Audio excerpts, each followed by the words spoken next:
Olá, meus queridos, minhas queridas, como vocês estão? Todo mundo em paz, todo mundo com saúde? Saudades, viu? De verdade. Bom, semana passada a coisa foi meio atrapalhada, né? Eu não consegui postar todos os vídeos que eu tinha feito. Eu parei no 9 para algumas turmas e no 11 para outras. E faltou muita coisa ainda da aula que eu havia gravado para vocês. Então eu vou retomar, né? Agora eu vou usar o YouTube, aprendi finalmente e nós vamos retomar um pouco, né? Duas turmas já viram, mas eu vou retomar porque as outras duas turmas não viram isto, né? Que são as características do pré-modernismo brasileiro, tá bom? Então nós vamos, eu disse para vocês lá no início que o pré-modernismo ele era um período de transição, ele não era considerado uma escola literária, lembram disso, né? Então, esse período de transição, ele vai ser muito importante, porque ele prepara, né? Ele é o advento para o modernismo, ele prepara os caminhos. Vai acontecer aí uma série de fatos, de situações que vão preparar essa chegada do modernismo no Brasil.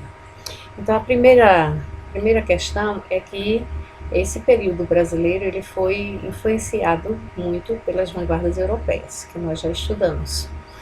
Em 1913, né, dentro desses acontecimentos que eu falei, em 1913, em São Paulo, acontece a primeira exposição do pintor Lazar Segal.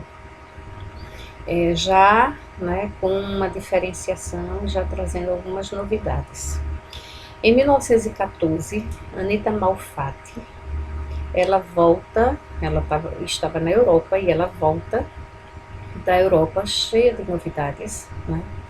Anita era pintora e ela vai trazer para o Brasil essas boas novas, essas novas práticas que ela aprendeu lá pela Europa e ela foi bem influenciada por isso. Então ela faz uma exposição que deu muito o que falar, né?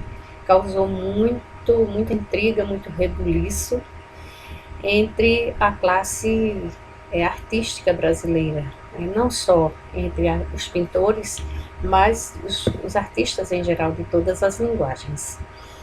E aqui, nesse momento, entra uma figura que nós vamos estudar daqui a pouco, que é Monteiro Lobato. Monteiro Lobato foi um grande escritor brasileiro, deixou uma imensa contribuição. E ele era considerado pré-modernista porque ele tinha uma visão de futuro, né? Ele enxergava muito longe o nosso país. Nós vamos ver direitinho quando formos estudá-lo. Mas ele se incomodou tanto com aquela situação, né, com o que ele viu na exposição de Anita, que ele soltou um artigo grande intitulado Paranoia ou Mistificação, detonando a coitada da Anita Malfatti, né? E eu posso ler para vocês aqui alguns pequenos trechos desse artigo.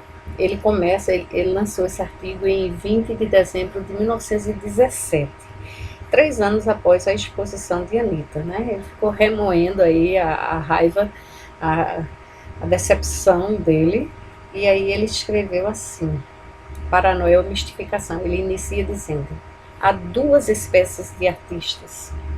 Uma composta dos que veem as coisas e, em consequência, fazem arte pura. Ele está falando da mimesis, né? Ele está falando da imitação da vida. Guardados os eternos ritmos da vida e adotados para a concretização das emoções estéticas, os processos clássicos dos grandes mestres. Então, ele está falando aí daqueles artistas que seguem os grandes mestres, né? Que seguem os processos clássicos da arte. Aí ele diz: a outra espécie, a segunda espécie, é formada dos que veem anormalmente a natureza e a interpretam à luz das teorias efêmeras, sob a sugestão estrábica de escolas rebeldes surgidas cá e lá como furúnculos da cultura excessiva. Ou seja, ele arrebenta com os pré-modernistas, né? com com as novas ideias, quando ele diz que interpretam à luz de teorias efêmeras. As teorias efêmeras são justamente as vanguardas, que de efêmeras elas não tiveram nada, que elas nos influenciam até hoje, mas ele achava que elas iam passar rapidinho. Sobre a sugestão estrábica de escolas rebeldes. Sugestão estrábica, o estrabismo, para quem não sabe o que significa, o estrabismo é quem tem aquilo que a gente chama de instalação trocada, quem tem os olhos vesgos, né? Então, ele diz que essas pessoas, essa outra espécie de artista, são vesgos, veem ao contrário, veem distorcida a imagem, né? E ele continua, embora se deem como novos, como precursores de uma arte a vir, nada é mais velho do que a arte anormal. Nasceu como a paranoia e a mistificação. De há muito que a estudam os psiquiatras em seus tratados, documentando-se nos inúmeros desenhos que ornam as paredes internas dos manicômios. A única diferença reside em que nos manicômios essa arte é sincera, produto lógico dos cérebros transtornados pelas mais estranhas psicoses. E fora deles, nas exposições públicas zabumbadas pela imprensa partidária, mas não absorvidas pelo público que compra, não há sinceridade nenhuma, nem nenhuma lógica, sendo tudo mistificação pura. Então, ele faz uma comparação aí da arte dos novos pintores com as pinturas feitas nos manicômios pelos loucos. E ele diz que aquelas pinturas são verdadeiras, enquanto que a dos pintores, né, renomados e aí que estão seguindo essas novas tendências é pura mistificação, né? Entretanto, seduzida pelas teorias do que ela chama arte moderna, penetrou nos domínios de um impressionismo discutibilíssimo e pôs todo o seu talento a serviço de uma nova espécie de caricatura. Ele não chama de arte, ele chama de caricatura. Sejamos sinceros, futurismo, cubismo, impressionismo e tutti quanti não passam de outros ramos da arte cultural. E aí ele diz mais muitas coisas, né, pesadas. E este artigo de Monteiro Lobato, né, entristeceu muito a Anitta, e ela passou aí um bom período sem produzir e sem expor, porque ela ficou muito triste e entrou em depressão por conta dessa crítica, né? Quais eram os objetivos dessas exposições e desses artistas, né, que traziam essas novidades para o Brasil? Eles queriam, através da arte, denunciar todas as mazelas, todos os problemas brasileiros, né, que já tinha sido começado a ser feito lá com o naturalismo e o realismo, né? Começou-se a desnudar a burguesia, as práticas burguesas da sociedade burguesa, né? E aí também um outro objetivo era que eles queriam mostrar um Brasil multifacetado, as diversas faces do Brasil. O Brasil não era apenas o Sudeste. O Brasil é um país continental, mas só se conhecia o que estava ali, naquele entorno. Rio, Minas, São Paulo, né? E o resto do Brasil, onde estava. Depois, assim, um Brasil muito litorâneo. E o interior do Brasil, que ninguém falava, né? Se explorava, não se falava. Então, essa arte, esses novos artistas, eles buscam denunciar isso e mostrar, olha, o Brasil não é só isso aqui não, tem muito mais, né?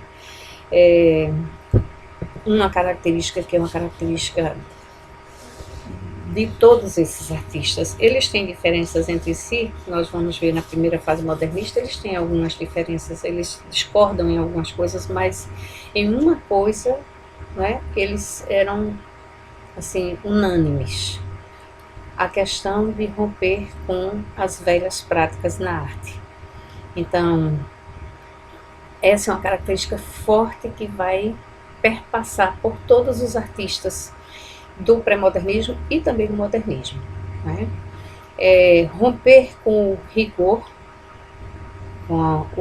da forma, com o classicismo, né? Não a escola literária, mas com a forma clássica de se fazer arte. Tudo muito perfeito, tudo muito bonito, a beleza acima de qualquer coisa, né?